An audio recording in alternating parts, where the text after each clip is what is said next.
I get started, I want to let you know if you want to stay connected to me, I'm on Facebook and Instagram under my practice name, Giaquinto Chiropractic. I have a YouTube channel under my name, Dr. Keith Giaquinto, where I've got other PowerPoint lectures and other content up on there, so you might want to check that out. And I am also on LinkedIn under Dr. Keith Giaquinto. So, welcome. I'm Dr. Keith Giaquinto. I am an internal health chiropractor. And basically what that means is I take more of a functional medicine approach in doing functional nutrition in my practice and helping my patients heal themselves. I do specialize in musculoskeletal conditions, but also specialize in internal health, so dealing with digestion issues, hormone issues, allergies, immunity, skin issues. I deal with all of that stuff naturally, okay? So, got a lot to go over tonight, or today, and yeah, no, it's right, it's 8:30. So let's get started. Health and disease are on the exact same spectrum, they're just on opposite ends. Health and disease are simply an expression of the body. So to put it simply, when your body is strong and in balance, it doesn't have a choice. It has to express health. It is what it was designed to do. Likewise, if the body is weak and out of balance, it does not have a choice. It has to express disease. The question is, where are you on that spectrum? Are you moving towards health or are you moving towards disease? Because both health and disease need to be built. And how do they get built? They get built by your daily habits.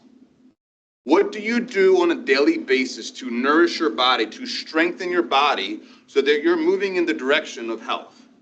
Because if you're not building your health on a daily basis, then guess what? You're building disease by default. The other thing too is that our bodies are like a plant. Right? If you give a plant the right amount of water, the right nutrients, the right sunlight, that plant is going to flourish. Otherwise, if you neglect that plant and don't water and don't give the right sunlight, it's going to die. So a plant is either growing or it's dying. And that goes the same for us.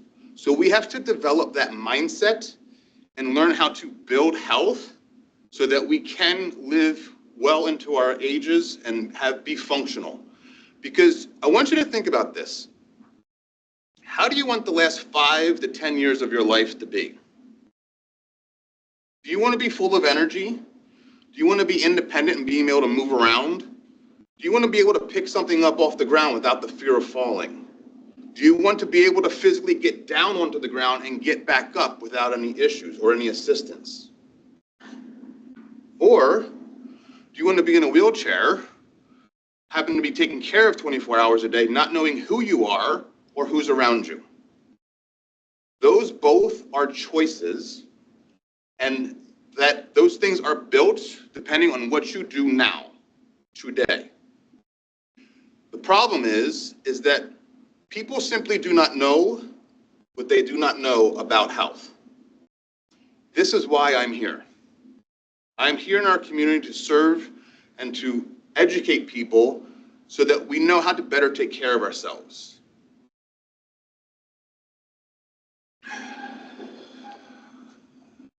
Second.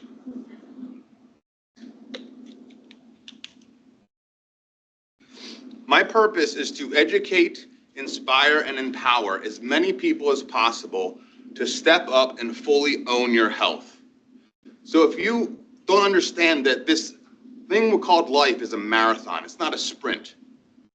And you got to look at it for the long game. So if you don't understand how the body works, if you don't understand what it means to build health and to strengthen the body, then you're going to be one of those statistics and ending up with the disease process. So tonight we're going to be talking specifically about hormones and women's health. But the first half of this is going to be going over the different symptoms and the different categories and the different cascades of hormonal imbalance. The second half applies to the same regardless of whether it's hormonal imbalance, whether it's autoimmunity, whether it's eczema, psoriasis. It doesn't matter, because there is a cause and effect relationship that occurs. We have this first domino that falls over. This starts a cascade of events that leads down the road to that 12th and 13th domino. The 12th and 13th domino are the symptoms and the health condition. But from 1 to 11 is kind of silent. And there's a lot of dysfunction that occurs. So if you want to just manage the symptoms and your health issues with medication, right, that's fine. But I just want you to understand, when you're managing your symptoms and your health conditions with medication, no healing takes place. Management is the best that you can do. So if you are interested in understanding what that first domino is, if you're understanding and wanting to be proactive and be preventative and understand how to manage and put all of your energy and effort into this first domino, this is what we're going to be talking about today.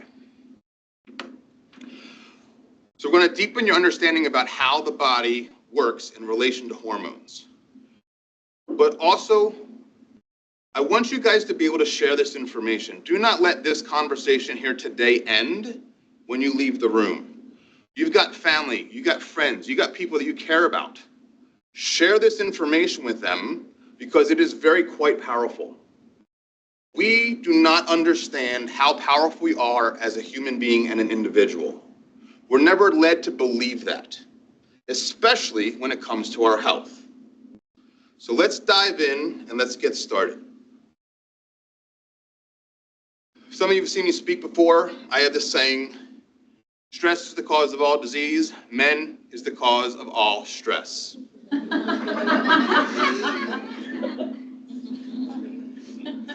Not men literally, but men is an acronym which stands for mechanical, emotional, and nutritional stress. So mechanical stress, we're going to dive into this a little bit deeper. There's kind of more of a summary and an overview. But mechanical stress, we're simply talking about subluxations in the spine and poor posture. Emotional stress, I think we all kind of know what emotional stress is. And then nutritional stress has to do with two things: diet, what's on the end of your fork, but also your body's ability to digest, absorb, and utilize the nutrition from the food that you actually eat. So it does not matter to your brain or your body what form of stress or what combination of stress your body is under. The body is going to respond the exact same way every single time. And the body is going to do two things. So how your brain and your body combat stress is that it simply burns more nutrition. And when you are under stress, whether it is high stress or whether it's moderate stress for a prolonged period of time, your brain doesn't care. It's going to require more nutrition to simply combat that. And how much nutrition does it actually require? Well, it can require up to 4 times the amount of nutrition. So when you're under high stress, can you imagine eating 4 breakfasts, 4 lunches, 4 dinners, just to simply keep your head above water? Right? It's physically impossible. So when you burn those nutrition, you become nutritionally deficient. The second thing that occurs is that your body creates more waste. And when it creates more waste because of that increased stress, the body becomes toxic. This clogs up the lymphatic system. It stresses your 3 filters, your liver, your spleen, and your kidneys. And the toxins just circulate around and around in the body because it can't eliminate it. So the body becomes toxic. How does the body express the nutritional deficiency and the toxicity? It does it one way and one way only, through muscle contraction. Where is that muscle contraction going to show up? Wherever the weakest link is in your body. It could be in your calf, it could be in your hip, it could be in your jaw, it could be in your shoulder. It can definitely be along your spine, absolutely. Okay, and when you have muscle contraction in your spine, this creates subluxations and posture deviations. We'll go over subluxations a little bit later if you guys don't understand what that means.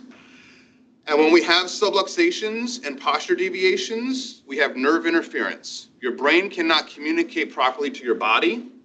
And when that happens, you have a disruption in that communication. Guess what? The body doesn't have a choice. When it's malnourished, subluxated, and dysfunctional, it exists in a weakened state. And when it exists in a weakened state, it's the perfect environment for disease to set up shop. This is the take-home message right here. This is that first domino. We'll get into the details and the specifics of this later, but I want you guys to really kind of understand this, and we'll touch on this a little bit later. Does this make sense to you guys? If you guys have questions or anything, please throw out questions or whatever. Like, I want this to be a dialogue than me up here downloading information to you guys, so feel free to just speak up. Yes? I have a quick question. Will you be sharing these slides with us later, or? I could, yes. I will give them to Linda and she'll distribute them. Sure. Now, there are 4 laws of health. And what exactly is a law? Well, a law is a rule made by an authority that must be obeyed. Well, who's the authority on health? Mother Nature? Right? God? Whoever you want it to be? Whoever the creator was? That's who it was. So there's 4 laws that you have to obey. The first law is the law of sanitation. You got to keep the body clean, inside and out. Also goes for your mind and your thinking. You ever meet somebody who's always got a negative mindset? How's their health? Right? It's great, right? Kidding. So you have to have that positive thinking and looking for the good and being grateful for things. So it doesn't just go with physical cleansing, but also what's going on in our mind. Second law is the law of movement. We have to exercise. We got to move the body. And in that comes subluxations as well. I threw that in there because that's basically what subluxations are, is they're a restriction in the spine, so you don't move in that joint. The third law is the law of nutrition, eating a clean, balanced, and whole food diet. Now, us as Americans and the way that food is mass produced in this country, we are eating food-like chemicals and toxins and food-like substances that are not nourishing the body at all. And people wonder, why am I sick? Like, really? So have you looked at your diet? You're not eating any nutrition. The third law is the law of recreation, which doesn't necessarily mean sleep and rest, but it's also socializing. Nurturing your inner child, giving yourself permission to play. And this is where that stress management comes into play, which I think a lot of us as adults, we tend to forget about in giving ourselves permission to play because, let's say life keeps us busy. So these are the 4 laws, and the one that you are breaking the most is the one that's going to hurt you the most.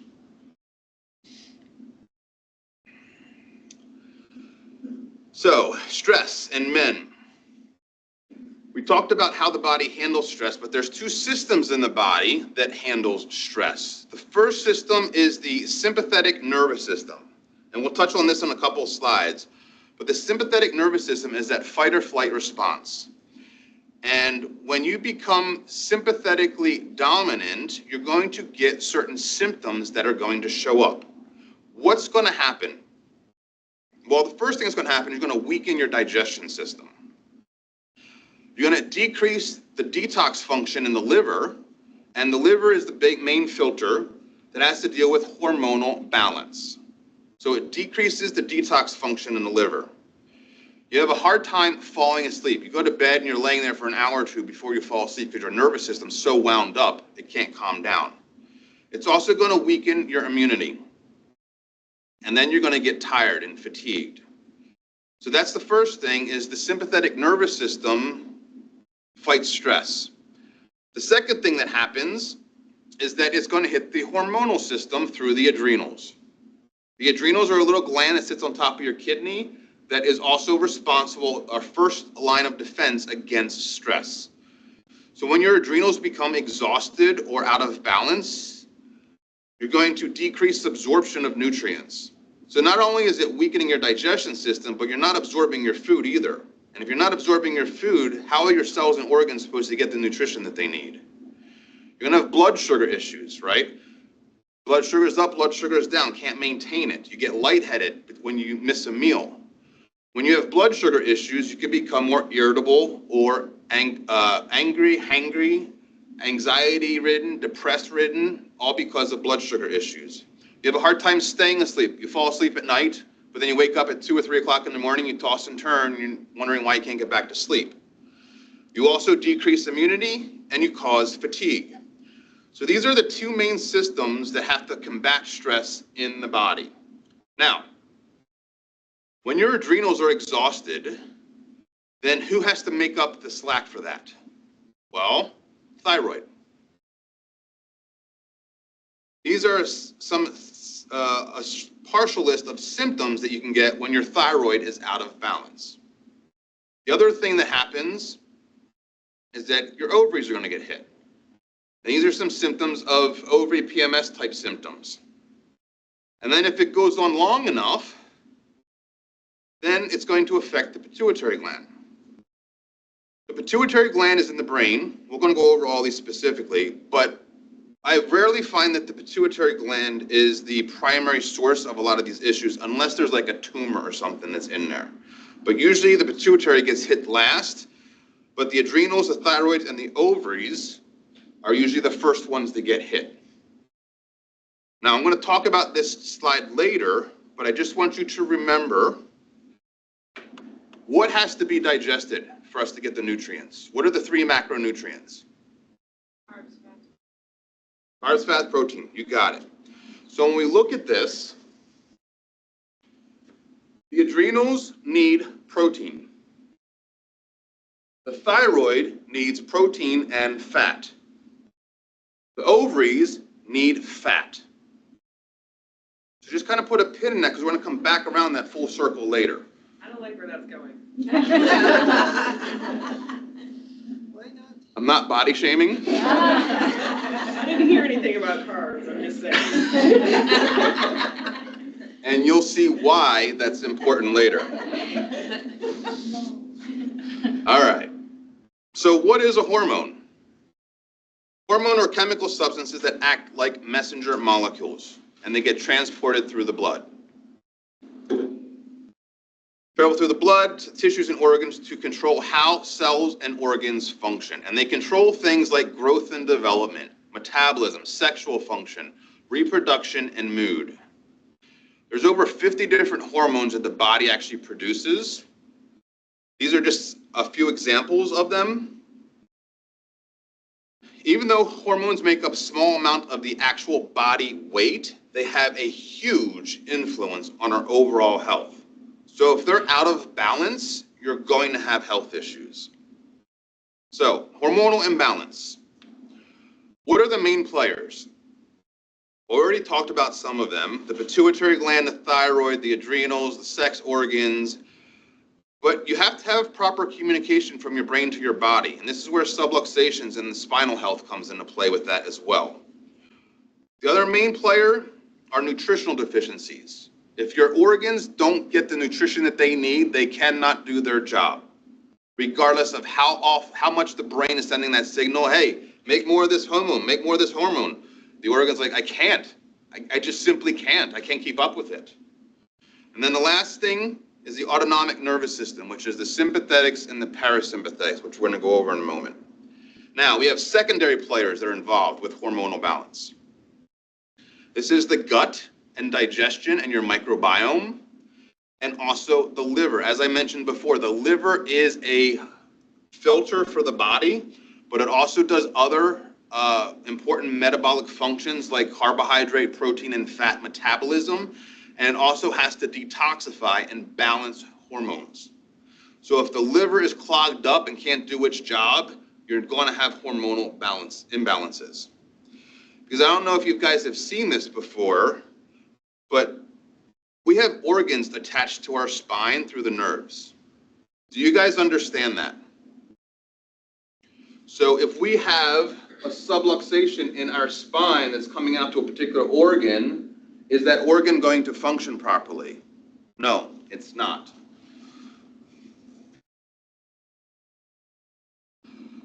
All right, the autonomic nervous system. We have the sympathetic nervous system. This is that fight or flight response, right? If a bear walks through that door, I gotta stand here and either fight this thing or run away, okay? That's what the sympathetic nervous system is for. The funny thing is that your brain doesn't care if there is physically a bear standing there or if you imagine it.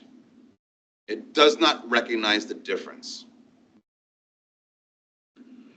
Type A personality, go, go, go. Excessive mental activity. This is where people that have like obsessive thoughts and intense concentration for sustained periods of time, right? This is going to fire off that sympathetic nervous system. So the opposite of that is the parasympathetics, which is the rest, digest, reproduce, and heal mode, or recuperate mode. So you can become sympathetically dominant.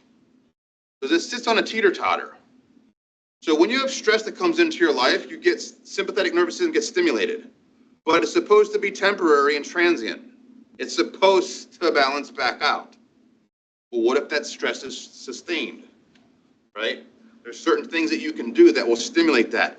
And when you're sympathetically dominant, it runs certain organs faster and it runs other organs slower. So think of it as the gas pedal and the brake. You cannot heal if your foot is always on the gas and it's on cruise control. You just can't do it. All right. Pituitary gland regulates growth, metabolism, hormone reproduction through hormones that it produces. We've got all these different hormones and what their function is in the brain and the pituitary gland. You don't need to memorize this stuff. I'm just kind of giving you an overview of showing all that's involved. But these are the different hormones that deal with, the thyroid, the adrenals, and the sex hormones. So just kind of a brief overview of that. The adrenal glands, right, sit on top of the kidneys there. They produce hormones that help regulate your metabolism. They're important in blood sugar, the immune system, blood pressure, response to stress, and other essential functions. They secrete these hormones, epinephrine, norepinephrine, which are the fight or flight response, and cortisol. Cortisol is the stress hormone that maintains blood pressure, blood sugar, keep that in mind, blood sugar, immune function, and the body's anti-inflammatory processes. So if you're addicted to cortisol and stress, your body is super inflamed. And if you're inflamed, can you be well and balanced? Not at all. And you've got DHEA. Now, DHEA is the precursor hormone for the sex hormones. And when your adrenals are out of balance and deficient, it can't produce enough of this, so then your sex hormones then become out of balance. Thyroid. Everybody knows about the thyroid, maintains your metabolism, but also has a lot of other functions in the body too. I won't bore you with a lot of those. But basically it makes two main hormones, T3 and T4. T3 is the active form of thyroxine, but the thyroid only makes 20% of that. 80% of what is made is T4. So if it makes 80% T4, then where does it get converted into T3? Well, you have different organs in the body that have to do that. Liver, kidneys, and gut. So again, liver and kidneys are filters in the body. If your body has toxic, your lymphatic system's congested, they can't do their job because they're clogged. Ovaries produce eggs for fertilization and make the hormones estrogen and progesterone. Now, there are certain symptoms that come along with when these certain glands and organs are out of balance. There's a lot here. I don't want to go over all the details. Go back. I want to go over all the details. You can read through this when I send it out later. But I just want you to know that there's a lot that's kind of going on here. Adrenal imbalances. So where do you physically feel an adrenal imbalance in the body? Right between your shoulder blades. From your T1 down to about T6, T7, T8. All in through there is always tight. No matter how much you stretch, it is always tight. You have tiredness, your body aches, you have a loss of appetite or weight loss, nausea, vomiting. People that have low blood pressure, people that have a blood pressure of like 100/60, right? This is a sign of adrenal imbalance. Another sign is dizziness, which is called orthostatic hypertension. That's not on here. But when you bend over to pick something up off the ground and you stand up, you go, whoa, right? It only lasts about 3 or 4 seconds and then it's gone. But that's also a sign of adrenal imbalance. Anxiety, depression issues, moodiness. That's because of the blood sugar issue. They go hand in hand. Insomnia, weakened immunity. Now, talking about anxiety and depression, on my YouTube channel, I have a PowerPoint presentation on anxiety, depression, and gut health. So if you want more about that, I have a whole lecture on that. How else do you know that your adrenals are out of balance? You crave salty things, chips, popcorn. You are dependent on sugar. Because your blood sugar goes up and it crashes, you need something to bring it back up. So it's either going to be sugar or caffeine. Your blood sugar should be like this most of the day. It shouldn't be doing this and this and this and this. And that's going to give you problems. Thyroid symptoms basically have fast or slow metabolism. And these are symptoms that are associated with it. You guys can read through that later. Ovary imbalances, depending on the conditions that you have, I'm going to go over the 3 main ones: PMS, polycystic ovary syndrome, and then menopause. I think you guys are all pretty familiar with PMS symptoms, right? Okay.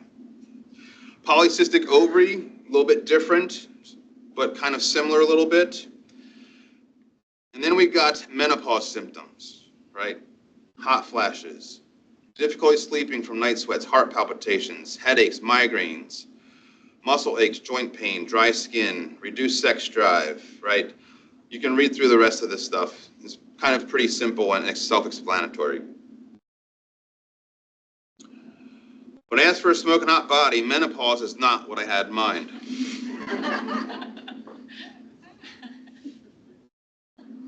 Now, I go over all of that just to simply show you that there's a lot of things that can go wrong with those different pathways. You do not have to know any of that, right? That's not what that's for. I just wanted to show you that, to show you that it doesn't matter what you label something. There is a cause and effect relationship, that first domino. So I kind of set that up to go over how I want you guys to be able to look at the body so you can look at it intelligently and say, hey, what can I do in my daily life to support my body? Because it's trying to keep me alive and upright against gravity. What am I doing abusing it? Now, I'm not saying you have to be perfect. I'm not perfect by any means. But 80% of the time, do something that's building your health. I mean, my diet is not perfect. I enjoy pizza. I like whiskey, right? Ice cream, definitely a weakness, but I don't have it that often.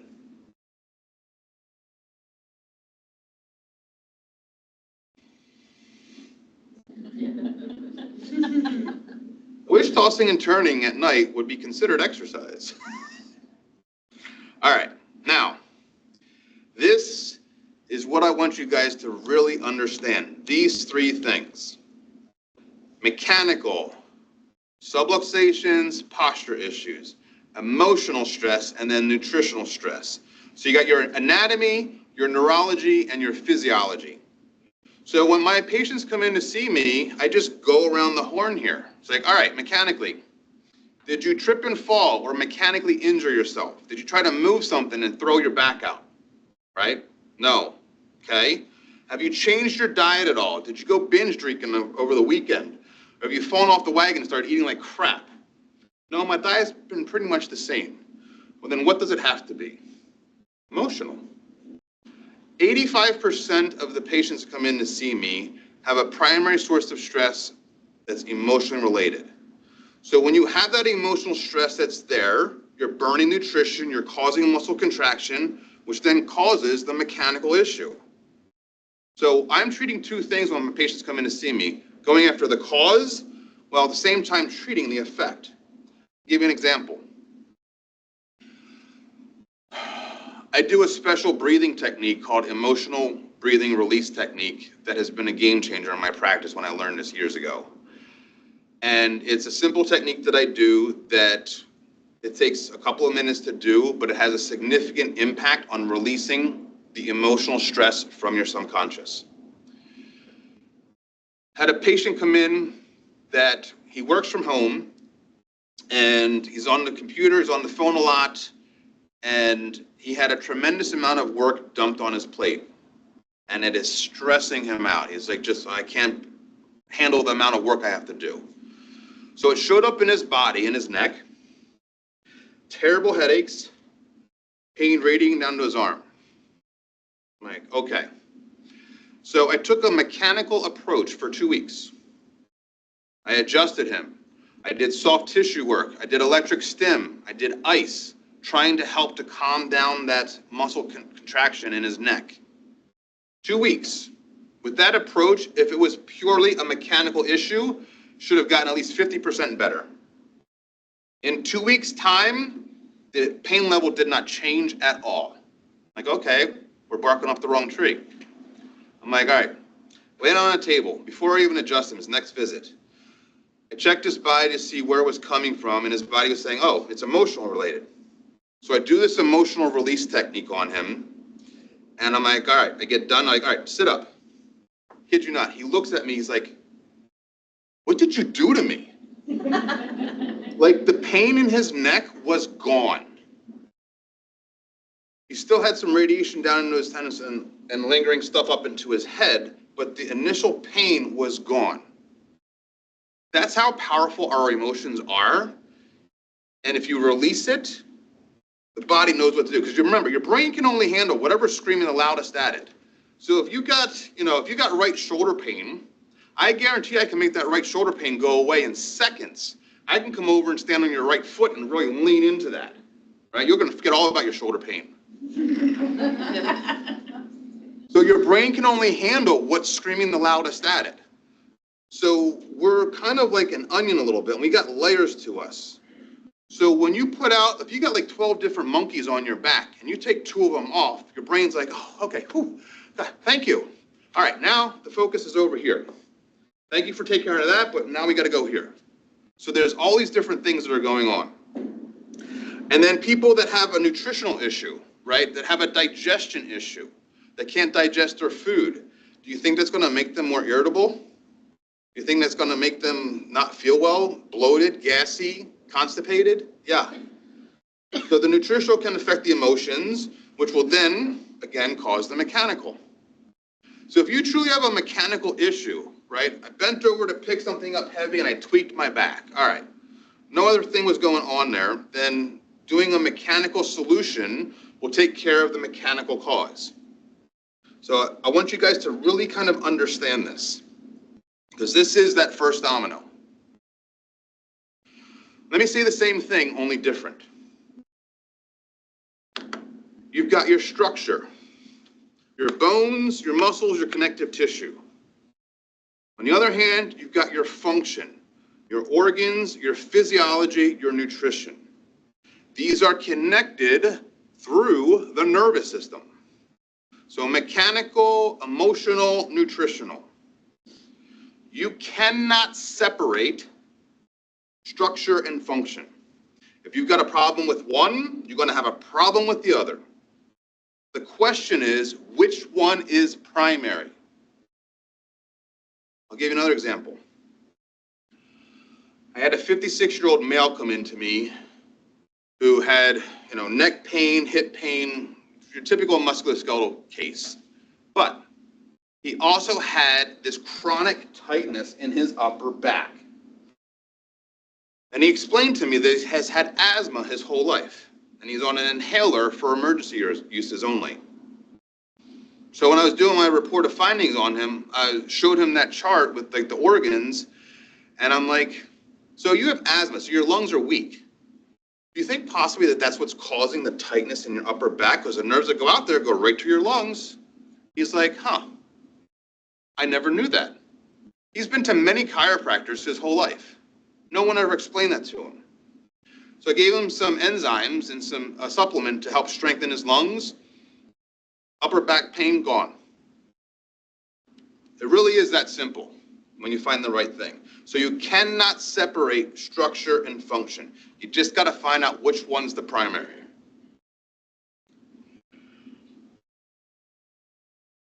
So what organ controls everything in the body? Yeah, that's a trick question. Brain. So your brain has to monitor. It has to regulate, it coordinates, and it directs every organ, tissue, and cell in the entire body.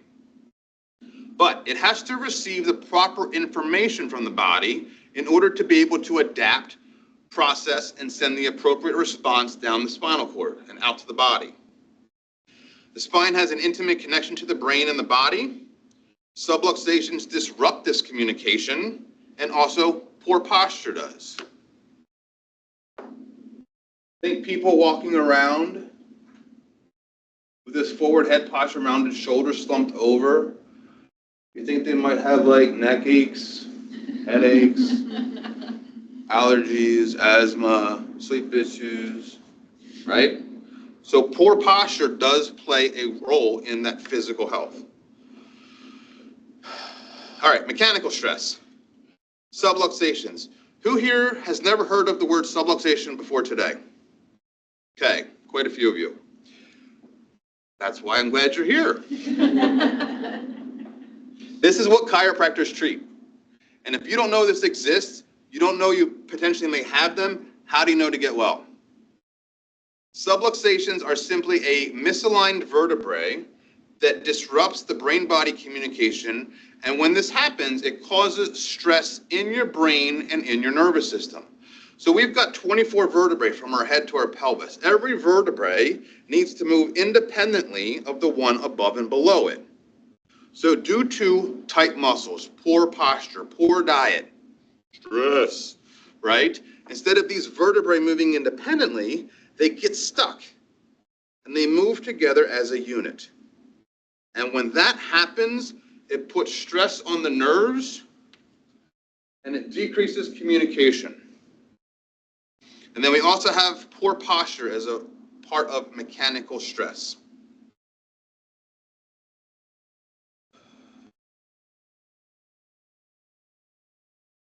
If we're to take a cross section of one of these nerves, this is what we're seeing in every nerve. All the nerves that come out from our spine. There's 3 components to every spinal nerve. There is a motor component of your brain talking to your muscles. There is an autonomic component, which is your brain talking to your organs. And then you have a sensory component, which talks about posture, pain, and temperature. What I want you to take away from this slide is that function versus feeling. You can feel fine and still have type diabetes developing in you, or heart disease. Can you feel osteoporosis? No. Health is not about how you feel, it is how you function. And the sensory component makes up for less than 10% of all nerve transmission. What do I mean by that? Well, when you have muscle weakness, muscle spasms, muscles fatigue, right?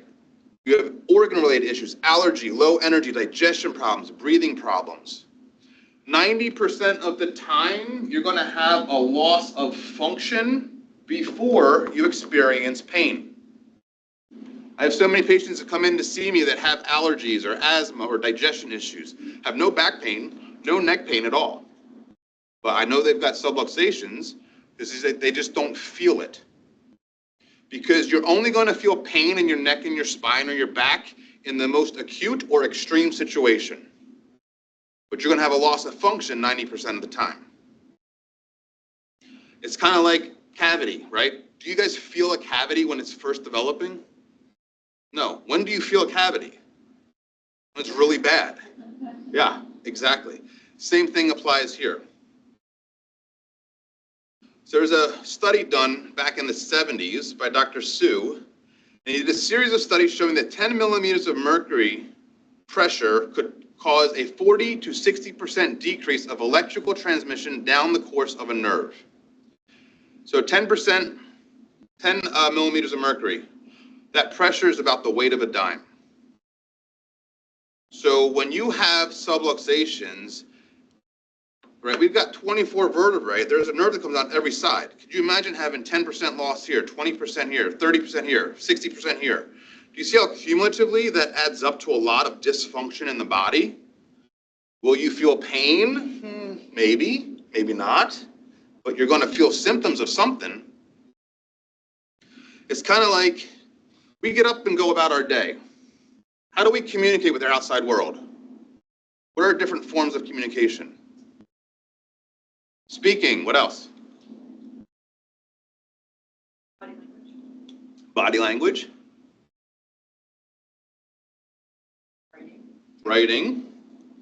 Texting, email, in the old days, fax, right? So there's different ways to communicate with our outside world. So let's just call it 50%. You get up and go about your day, and 50% of what you communicated outwardly never got there. How would that disrupt your day? Would you get anything done? Yeah, very little. But that's what goes on in our body. When we have subluxations, the communication between the brain and the body and the organ or the muscle is not getting there. It's like if I'm up, send information, word, get it. Did you understand what I said? No. That's what it's like in the brain and the body with subluxations. All right. Anybody here not have emotional stress? All right, just wanted to check. So all different kinds of emotional stress, right? Relationship issues with family, friends, coworkers. But also, how's the relationship with you? Are you kind to yourself? Are you compassionate to yourself? If we had a friend that talks to us like the way we do sometimes to ourselves, would they be our friend anymore? Yeah, probably not. So that relationship also goes with you. Because really there's two different types of relationships, toxic and nurturing. Toxic people, you all know who they are. You avoid them like the plague and try to get them out of your life. Nurturing people are the ones you want to be around. Ones that are always glad to see you, wanting to lend a helping hand, knowing how you are, right? Checking in with you. Anxiety, depression issues, financial issues. Also, intense concentration and obsessive thoughts can be a form of emotional stress.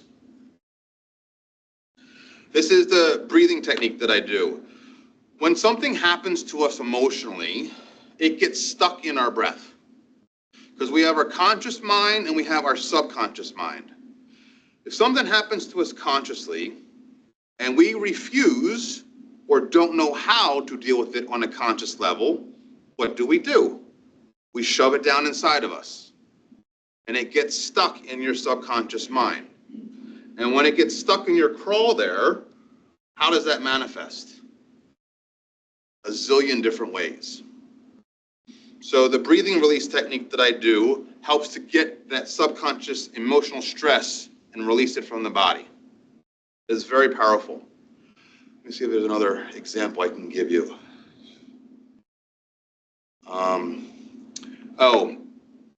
Had a patient come in, it was a Friday. She wasn't feeling good. She usually comes in every 2 weeks on a Tuesday to get adjusted, but she called me Friday. She's like, I'm not feeling good. I want to come in. So she came in on Friday, got adjusted, and she goes home and she eats dinner that night and she ends up throwing it up. Saturday, she develops a cough, pain in her stomach, loss of appetite. She goes to urgent care. They're diagnosed with bronchitis, send her home with an inhaler. Sunday comes, no better.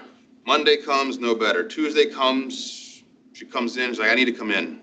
I'm like, all right, what's going on? Let's run around the horn. Well, did you injure yourself mechanically? Trip and fall? Do anything? No. How's your diet been? Ain't changed your diet? No, I haven't been eating at all. I'm just not hungry. I have stomach pain. I'm like, okay. So then it's got to be emotional. What's going on emotionally? Nothing. She also mentioned that she was nauseous. I'm like, okay. So I know when someone's nauseous, I know their filters are clogged, liver, spleen, kidneys. So before I do anything, I put her down on a table. I check her liver stress point, that's fine. Check her kidney stress point, that's fine. I go to touch her spleen. I barely touch it, and she jumps. Like, what the heck's going on there? We found it. It's right there. So I adjust her, and after I adjust her, I still touch that, and it's still there. Like, okay, what's going on emotionally? So I do the breathing release technique on her. No, actually, I didn't. There's some other work that I do. There's some muscle contraction in the lower shins that are connected to the 3 filters. So I start doing some muscle work on her for like 12 minutes, and I'm talking to her. Like, so what's going on? Because obviously there's something that's going on. So she mentioned stomach pain and nausea. And she's like, oh, it dawned on her. Her mother-in-law, who is 93, just went to the hospital in the prior week, and she was worried and concerned that she's not going to come out. What 2 organs does worry affect? Spleen and, right, acupuncturist, right? Exactly.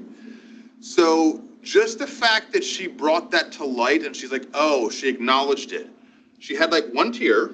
That was it. She wasn't hysterical or anything, just 1 tear. But just the fact that she brought it to her consciousness and she like released it. Once I got done, I touched this, all gone.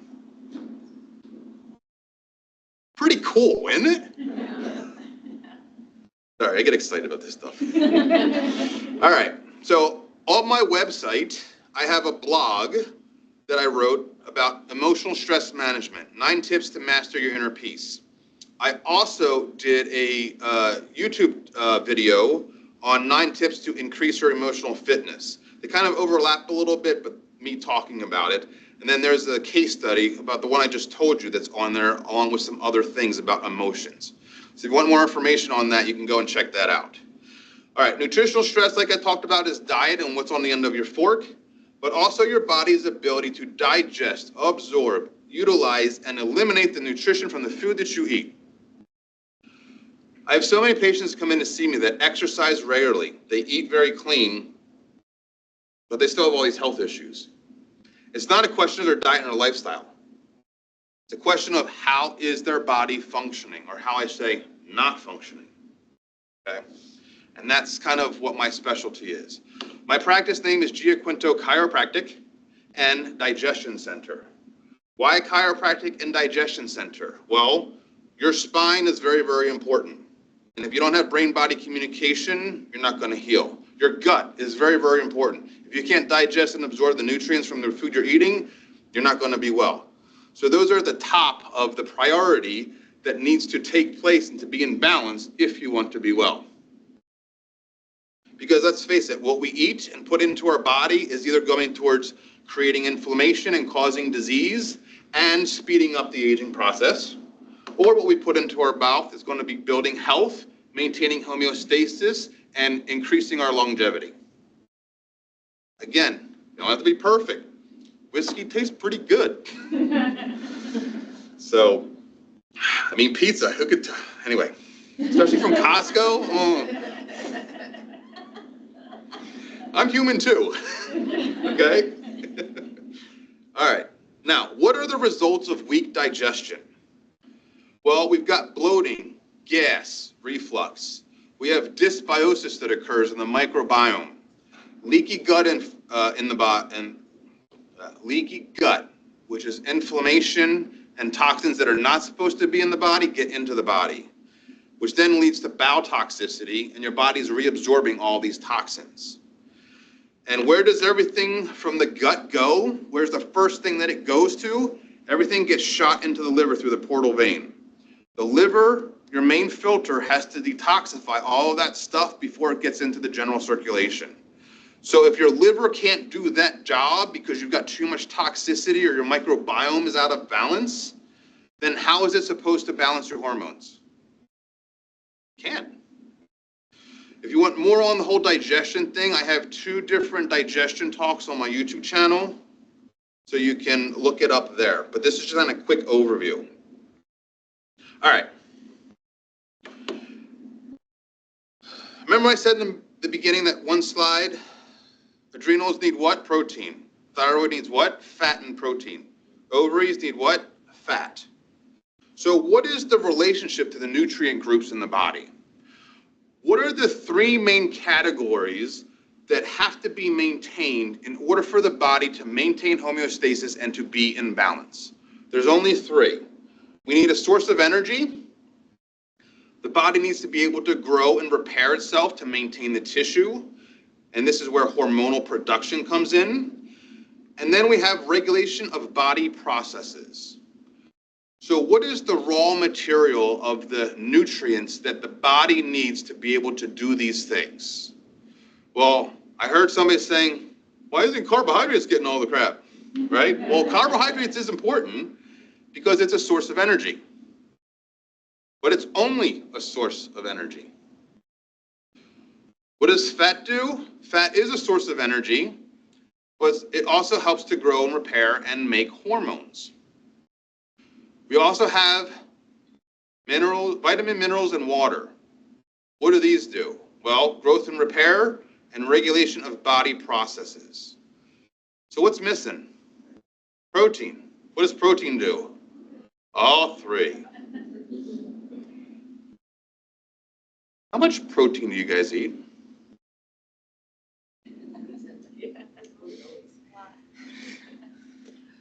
But do you guys actually eat enough protein throughout the day? Consistently? Some of you saying yes, some saying no, yeah. This is what I find wrong with a majority of my female patients. They simply do not eat enough protein. That, and also their foot is on the gas pedal. They're sympathetically dominant. So not only are they burning it more, they're not eating enough of it. Food for thought. That pun wasn't even intended. Oh, too funny. All right. So there's a priority of nutrients that has to occur, right? We got the 3 main ingredients. Now, every single cell in the entire body prefers to get its source of energy from carbohydrates. It's the only thing that carbs are good for. It's that quick source of energy, right? However, when you are under stress, cortisol is released from the adrenal glands, that stress hormone. When cortisol is released, it goes around to all the cells and it knocks on the cells and like, hey, stop burning carbs for fuel. I want all of your proteins and your amino acids because we're going to send them to the liver. And the liver is then going to convert that into glucose. So give it to me right now. Let's go. So then it goes to the liver to convert to glucose. Then when you are protein deficient at a cellular level, you then switch to fat, which is the last resort for energy. How do you know you are protein deficient? You think there are symptoms that go along with protein deficiency? Yeah. What are they? Oh, I'm so glad you asked. Cold hands and feet. Swelling in your hands and feet. You go out for a walk, 20-minute walk, you come home, your fingers are swollen. Whew. TMJ issues. A problem chewing. The inability to heal. You've got an injury that's just not healing. The inability to make hormones, thyroid, right? Thyroxine. The building block of that is protein. The adrenal hormones, protein. And you have muscle contraction along your spine. There's your subluxations. The muscles along the spine have a higher metabolism for protein than any other muscle in the body. So when you're protein deficient, you're going to have that muscle contraction. You ever wonder why you just stretch and stretch and stretch and you still have that spot? It just doesn't go away. This is why. What are the symptoms of fatty acid deficiency? Dry skin, hair loss, tremors, slow morning starter. Get up after sitting for a while and you're just very stiff and achy. Also, reproduction, the inability to conceive, carry baby to term, or induce labor. Those are all from hormones. So if you don't have the fat to produce the hormones because your body is going on cruise control at 100 miles an hour and you can't put enough food in your mouth fast enough to keep up with that, are you going to be able to conceive? No. So where is the fatty acid deficiency stress point on the body? Where do you physically feel that? You ever get tight shoulders? Right in through there. When that becomes tight, it could also be because you've got rounded shoulders and forward head posture. That could also be a cause, but it's where the fatty acid deficiency sign is. Breathing issues, right? You can't take a deep breath. Your ribs need fats in order to be able to expand. All right. Getting back to this chart. There are certain nutrients that are needed to support all of these. The sympathetic nervous system, what does that need to be supported? Well, it needs alkaline minerals. Potassium, magnesium, sodium. Where do you find these? Oh, in your leafy greens, in your crucifer vegetables. Swiss chard, kale, parsley, spinach. I try to rotate between them on a daily basis. When was the last time you just made a salad of Swiss chard? Yeah. When was the last time anybody ate Swiss chard? All right, there we go, we got one. How about parsley? Anybody eat parsley? I just had some this morning. Okay, excellent. Your crucifer vegetable, right? Broccoli, cabbage, Brussels sprouts, okay? This is what the sympathetic nervous system needs to be supported. What depletes the alkaline minerals from our body? What do we eat that depletes that? Acidic food? Acidic food, which is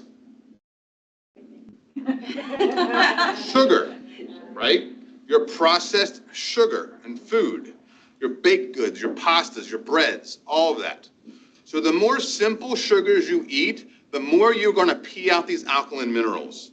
And where do you feel that sympathetic dominance physically on the body? Right here at the base of your skull. You ever get that tension headache? Right? That's why. That's where you feel it. What do the adrenals need to be able to function? Well, they need protein, B vitamins, and vitamin C. What about the thyroid? Thyroid needs iodine that we need to eat in our diet. We need fats to be able to transport the iodine from the gut to the thyroid. Once the iodine gets to the thyroid, we got to pump it in to the thyroid, and that requires calcium and magnesium. And then we need protein to actually make the hormone. So if you're deficient in any of those, is your thyroid going to function properly? It's not. And what do the ovaries need? They need fat.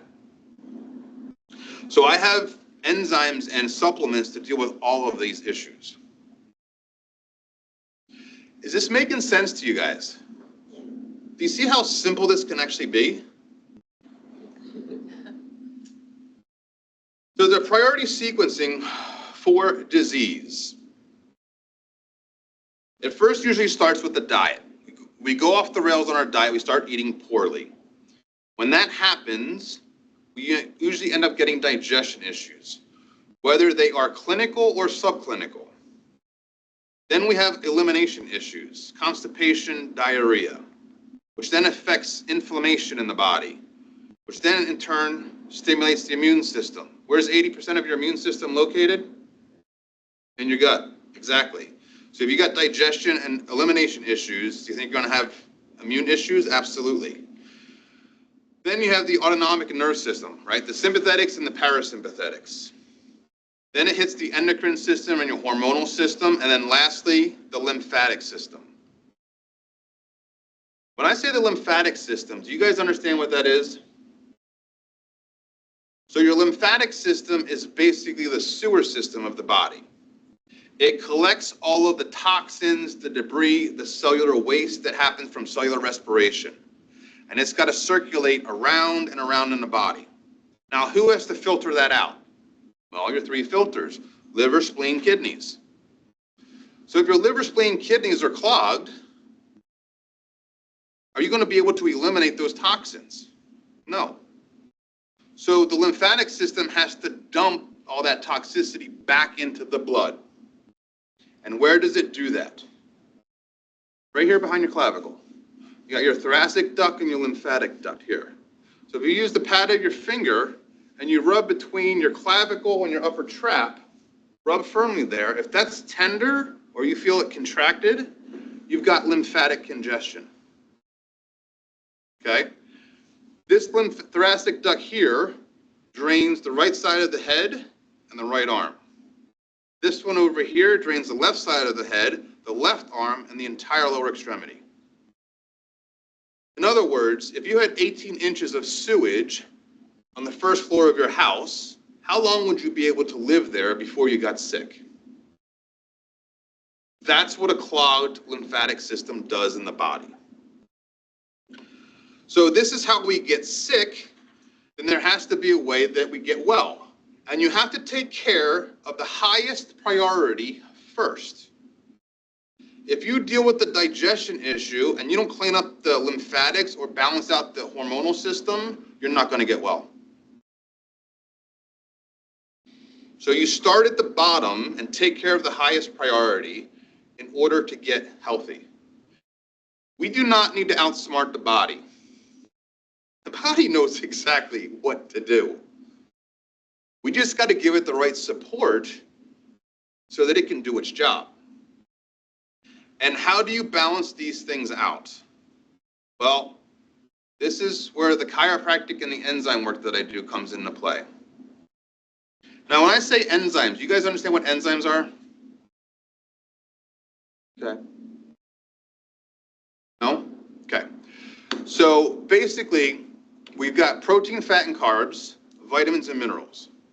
That's the raw material that the body needs to be able to function.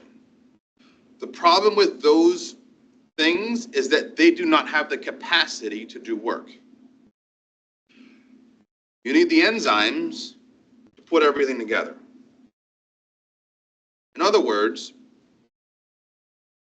if we had a pile of raw material here that we want to build a house, we got all the wood, the nails, the doors, the windows, the electricity, the concrete, all that.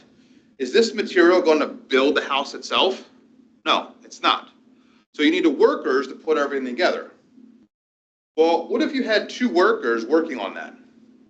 Well, that house is going to get built in a certain time efficiency. It's going to take a while, but it'll get done. But what if you had 10 workers working on that? What about 100? How about 1,000? 10,000 workers. They're going to get that thing done in 24 hours? Right? So that's what enzymes do in the body. They are the workers of the body. And there's 3 main categories of enzymes. You got enzymes that consist in raw food. You've got digestive enzymes that digest the food that we eat. And then you have metabolic enzymes that run the body's processes. And what are the 2 main systems that are heavily dependent on enzymes in the body? Digestion, immune system. So can you see if you have digestion issues and you develop leaky gut and inflammation in the gut, that you're stimulating your immune system every single time you eat? Your immune system is going to become overstimulated, exhausted, and this is where hypersensitivities come into play. So anyway, so does this make sense to you guys? All right. So there's a sequencing for us to get sick and a sequencing for us to get well. When we poorly manage our stress, that is the first domino that tips over, right? Mechanical, emotional, nutritional. which then usually follows by a poor diet. The body becomes toxic. We create subluxations as a result of that. Organs become malnourished. And guess what? Health challenges appear. Oh, where'd that come from? What do you mean? So if this is how you get sick, then there has to be a way to get well. Well, first you've got to identify where is that primary source of stress. Is it mechanical? Is it emotional? Is it nutritional? Is it a combination of the three? And which one's primary? This is where I've become an expert at in trying to find and help my patients find. We have to eliminate the stress if we can. If not, we've got to minimize it as much as possible. My mentor, Dr. Loomis, is like, I'm not saying you can't listen to rock and roll. Let's just turn down the volume some to give the body a fighting chance to heal. So sometimes it's hard to eliminate, but minimizing it can help. Chiropractic care to restore communication between brain and body is important. Cleaning up the diet, cleaning up the gut, making sure your microbiome and the bowel toxicity is fine, and then nourishing any organs that are malnourished with supplements. This is how you get well. So how do you know where to start? Well, you don't. You're not trained. That's why I'm here. There's a couple different exams that I do in the body or in my office. We do a musculoskeletal exam with chiropractic, and then there's a full-on digestion evaluation we can do too, depending on what you're coming to me for. If you're coming to me specifically for hormones, the only way to measure that is through blood work. And then there's a 24-hour urinalysis that I use with my digestion evaluation to determine from a chemistry perspective how your body is handling your food. Is there any bowel toxicity and other things that are involved with that?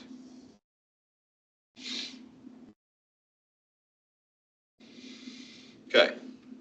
A couple testimonials. I went home, I'm from Philadelphia area, so I went home to visit my family, I don't know, 6, 7 years ago now. And one of my high school buddies was dating this new girl that she's never been adjusted before.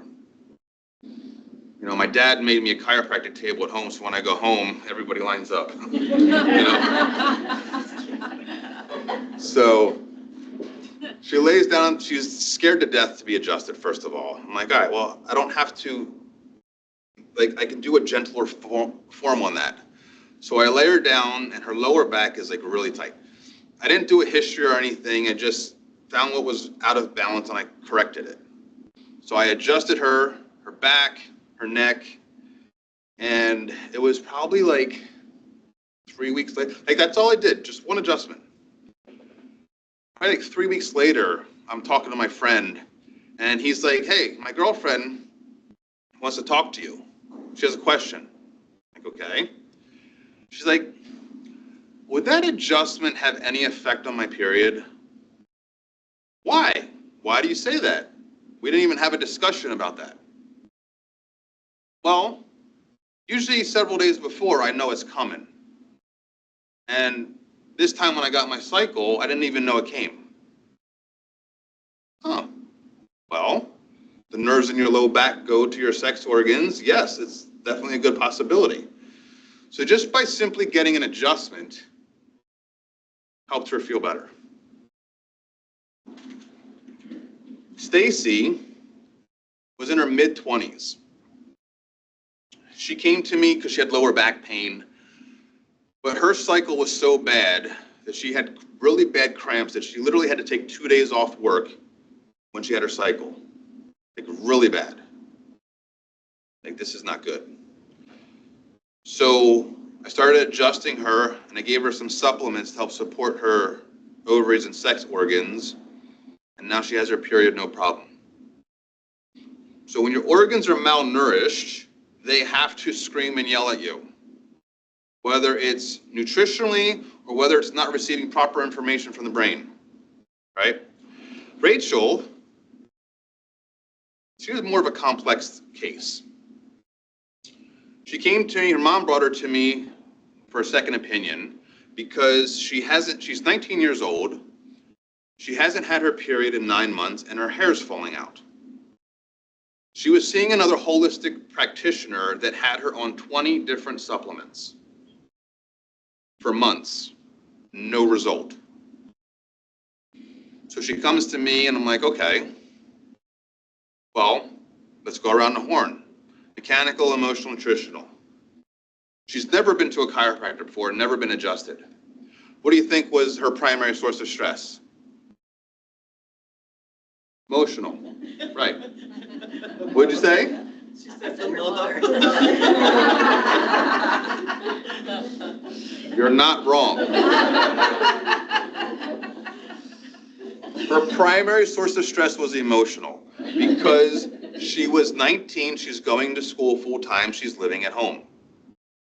That home environment is very, very toxic. She does not get along with her parents. And I'm like, look, I understand that, but you've got two options here. Number one, you can move out and find your own place to live, which is how feasible for a 19-year-old college thing? No, it doesn't work. So I'm like, all right, well, if that's the environment that you have to live in, then you have to figure out a way to change your perspective so that that toxicity doesn't affect you. You gotta switch your perspective on that. So I taught her how to meditate and how to journal and what to journal. And she did that faithfully. So I know for some females, meditating is very, very hard because your brains are physically wired differently. But she wanted to get better. Like her hair's falling out. She's like freaking out, you know? So she learned how to do that. I started getting her adjusted. And I only put her on 4 products, right? 4 supplements. I only put people on 2 or 3 at the most. So if you need more than 3, you're very out of balance. So I put her on 4 different products to help her digestion system and help support her sex organs and her adrenals. It took 2 months. Hair stopped falling out, period came back, no problem.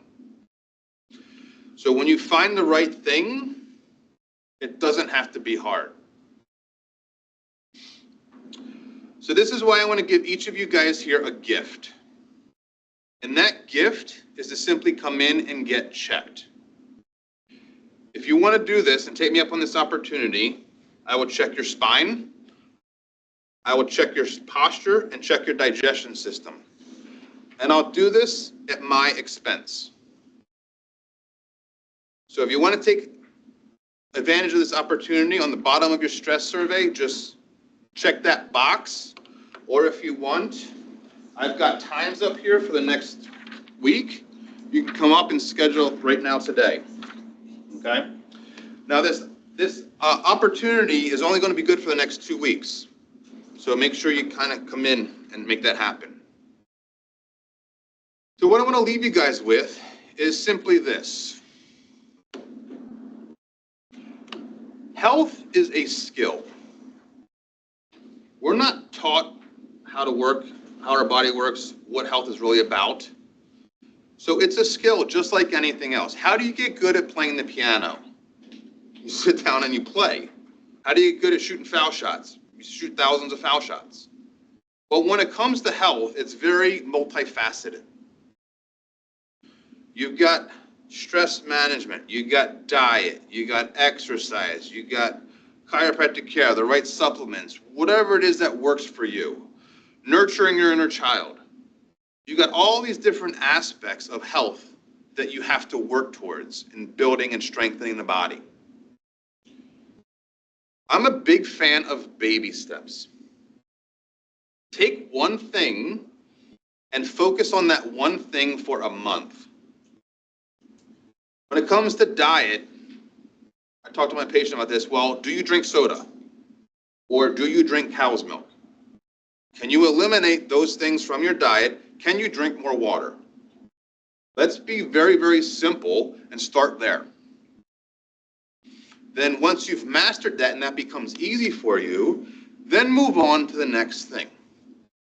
So if you master a healthy habit once a month, you got 12 new habits at the end of your year. How likely is your health going to change if you can do that? Does that seem hard?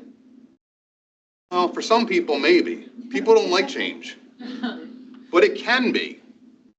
And that's why we get your mindset around that plant, right? I'm either growing or I'm dying. If you enjoyed this talk, I'm doing a talk this coming Tuesday right here in this room on headaches. You can register for it on Eventbrite.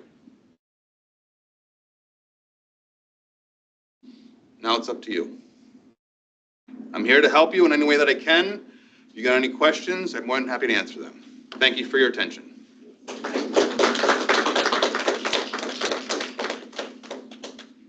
Thank you, Dr. Keith. Any questions? All right, I'm going to quiz every one of you. No, I'm kidding. Yes.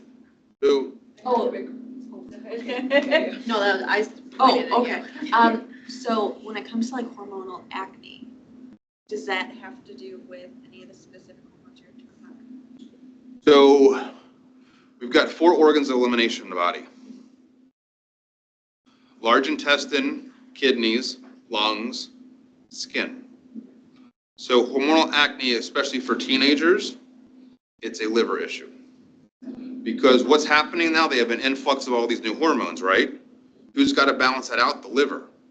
The liver gets clogged up, can't do its job. It's got to push those toxins out through the skin. There's your acne. Yes. Now it's up to you. I'm here to help you in any way that I can. If you got any questions, I'm more than happy to answer them. Thank you for your attention.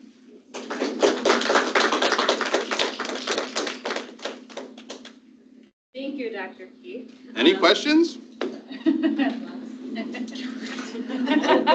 All right, I'm going to quiz every one of you. No, I'm kidding. Yes.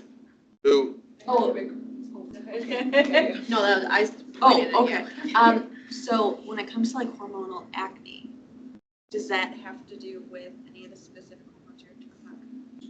So we've got 4 organs of elimination in the body.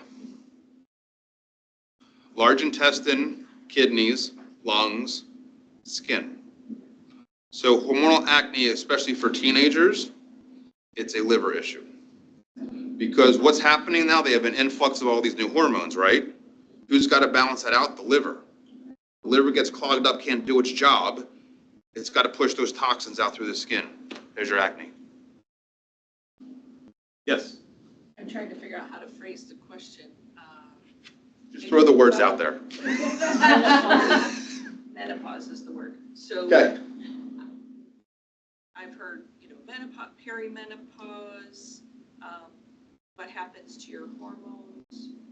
Do you need hormones? Do you have? When are you in menopause? When are you past menopause? Or what's the timeline? So look at it this way. Yes. Yes. The answer is yes. All right, bye. When it comes to menopause with women, estrogen kind of falls off a cliff, right, when that happens. So when that happens, there's things that happen in the woman's body that expresses, oh, hey, hot flashes, for example.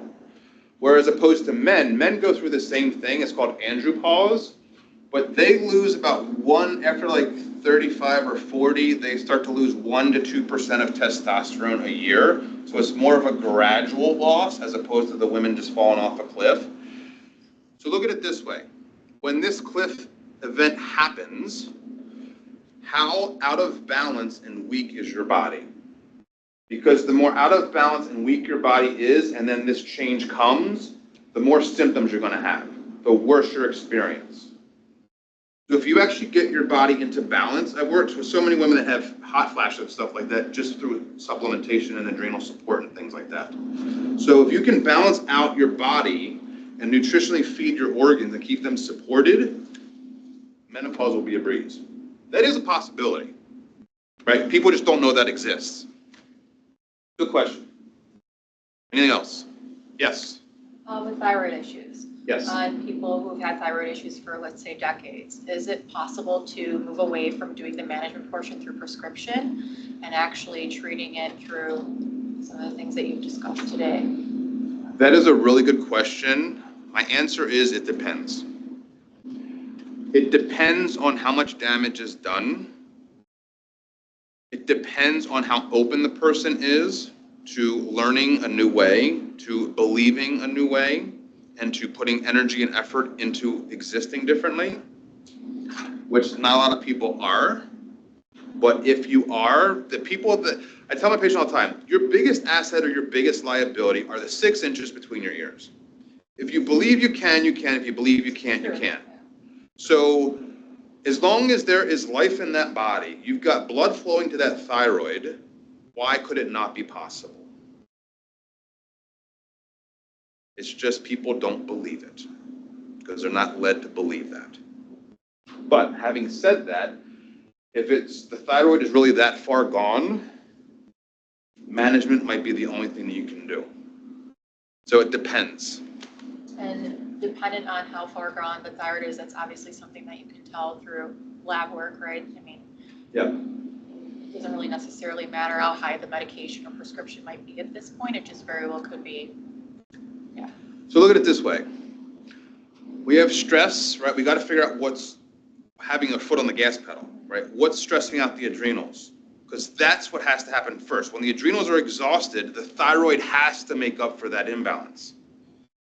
So if your thyroid is a Starbucks, you got 5 employees working in there. You've got 10 school buses of football players show up. Those 5 employees have to process those 10 buses. How long is that going to take? Right? That's what your organs do. But if the Starbucks was big enough and we put 100 workers in there, that's a different ballgame. They'll be able to process them like that. Right? Portillo's, you know? So it just kind of depends. So you have to understand how the body works. Let me put it to you this way. Do people have chronic issues go into spontaneous remission?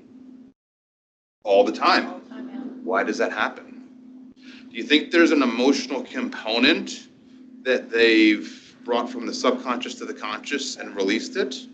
Oh, you went into spontaneous remission. Makes sense to me. Yeah. If you don't expect a miracle to happen, how can you expect them to be there? You know? Who else had Oh, I a had a quick question. Yes.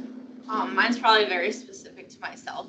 Okay. I have a spinal fusion because I had scoliosis and had it corrected. So what does adjustment look like there? Because half of my spine is Sure. fused together. Like, is it possible? What does that look like? That is a great question. Well, first of all, I'm going to come off the top rope and just give you an elbow right in the middle where that hardware is. And I'm just going to destroy. It's not gonna move. I'm kidding.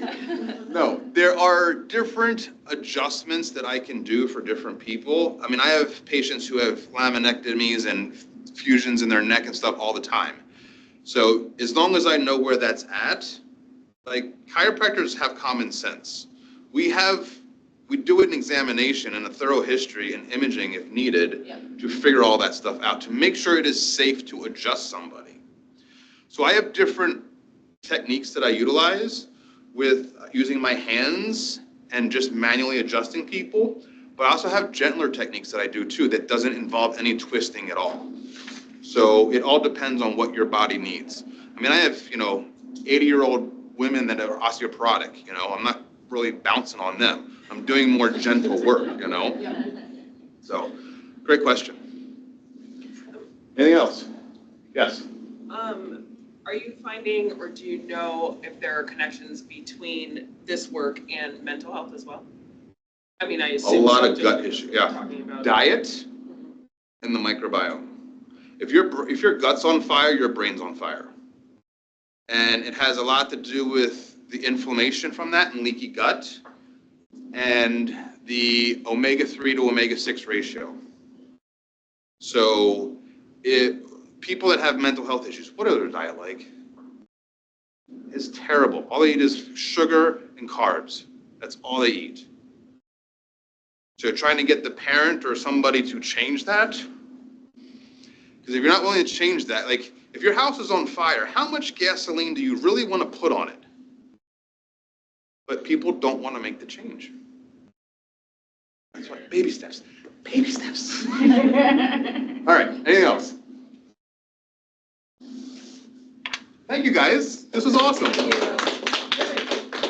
Thank you, Dr. Keith, and we are glad that we can help spread this important information out at the chamber. We have a saying for being a chamber champion, so thank you to Dr. Keith for being exactly that. You're welcome. If we could get one more round of applause for the ones who, you guys